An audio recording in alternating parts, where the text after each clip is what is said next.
Previous lectures में हम plants के मुख्तलिफ डिजीज़ जो बैक्टीरिया से काज होती है वो हम पढ़ चुके हैं। आज हमारा टॉपिक है bacterial gall disease of plant, यानी प्लांट के अंदर जो डिजीज काज होती है जिनमें प्लांट्स पे गॉल निकल आते हैं, और ये गॉल्स जो है ना बैक्टीरियल की इन्फेक्शंस की वजह से निकल आते हैं। इस डिजीज को बैक्टीरियल गॉल डिजीज कहा जाता है। डिफिनीशन में मैंने लिखा है the type of bacterial disease in which plants in which an outgrowth comes occur over plants. That outgrowth is known as gall, and galls appear on stem or roots. Such a disease is known as bacterial gall disease. ये disease एक bacteria की वजह से काज होती है जिसका नाम है एग्रोबैक्टीरियम ट्यूम्पेशिनीज ग्राम नेगेटिव बैक्टीरिया है जो साइल में पाया जाता है।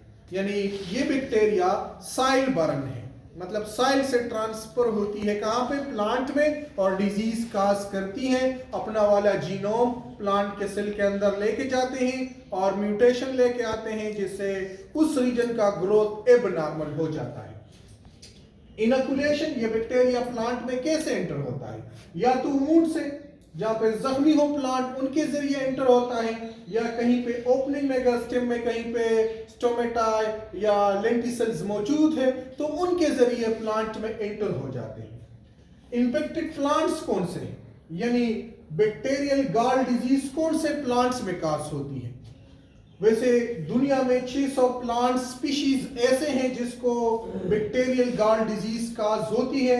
स्पेशली रोजेसी फैमिली जो है, रोजेस वाली फैमिली, वो ज्यादातर इन्फेक्टेड होते हैं जो, और यही 600 प्लांट जो है ना 90 डिफरेंट फैमिली से ताल्लुक रखते हैं। इन्फेक्टेड पार्ट क्या है, यानी ये प्लांट के अंदर कौन से पार्ट को इन्फेक्ट करता है? Mostly it cause infection to stem, rarely in roots and even twigs. इन एरिया को ये टारगेट कर लेते हैं। ससेप्टेबल प्लांट्स, ज्यादातर वुडी प्लांट ससेप्टेबल है, यानी हर्बिशियस प्लांट्स में ये डिजीज काज नहीं होती, ये ज्यादातर वुडी प्लांट्स में काज होती है। This bacteria is a soil borne bacteria, यानी ये बैक्टीरिया साइल में प्रेजेंट होती है और साइल से जो है ना ये फिर एंटर होती है। बैक्टीरियल गॉल डिजीज के साइन एंड सिम्टम्स क्या है? सबसे पहले स्मॉल गॉल्स यानी आउटग्रोथ अपेयर हो जाता है। गॉल कहां पे अपेयर होता है? स्टेम रीजन्स पे, ट्विग पे या रूट्स पे, और ये स्टेम में ज्यादातर उसी रीजन्स पे अपेयर होता है जो साइल के नजदीक हो। इस गॉल इब्तिदा में ये बहुत जो है ना स्पॉन्जी और हार्ड नहीं होता, लेकिन जब ये मैच्योर होता है तो ये हार्ड हो जाता है। इसका साइज डिफरेंट प्लांट में डिफरेंट होता है, और इस गाल की वजह से प्लांट की ग्रोथ स्टंट हो जाती है, ग्रोथ रुक जाती है। ये डिजीज पूरी दुनिया में डिस्ट्रीब्यूटेड है, यानी ये डिजीज रिस्ट्रिक्टेड टू एरिया नहीं है, एंडेमिक नहीं है। हर एरिया में जो है ना बैक्टीरियल गॉल डिजीज जो है ना रिपोर्टेड है। आइडियल कंडीशंस क्या है?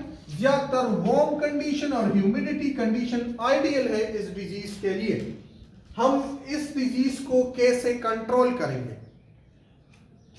Removal of infected parts from the plant. Plant का अगर कोई एरिया इन्फेक्टेड है तो हमने इसको काटना है, इसको रिमूव करना है। यूज ऑफ डिसइंफेक्टेड टूल्स, जो मुख्तलिफ किस्म के हम टूल्स यूज करते हैं, एग्रीकल्चरल या अदर टूल्स, दरांती वगैरह, ताकि वो डिसइंफेक्टेड हो। और जो एरिया है जहाँ पे रोजेस या एटसेट्रा है उसको हम उर इरिगेशन से, रोजाना या हर वक्त पानी देना नहीं है, बल्कि थोड़ा मतलब है जब जरूरत हो तो पानी देना चाहिए। हर वक्त इरिगेशन से ये डिजीज चूंकि साइल में पानी जाते हैं तो ये डिजीज इनसे स्प्रेड हो जाती है।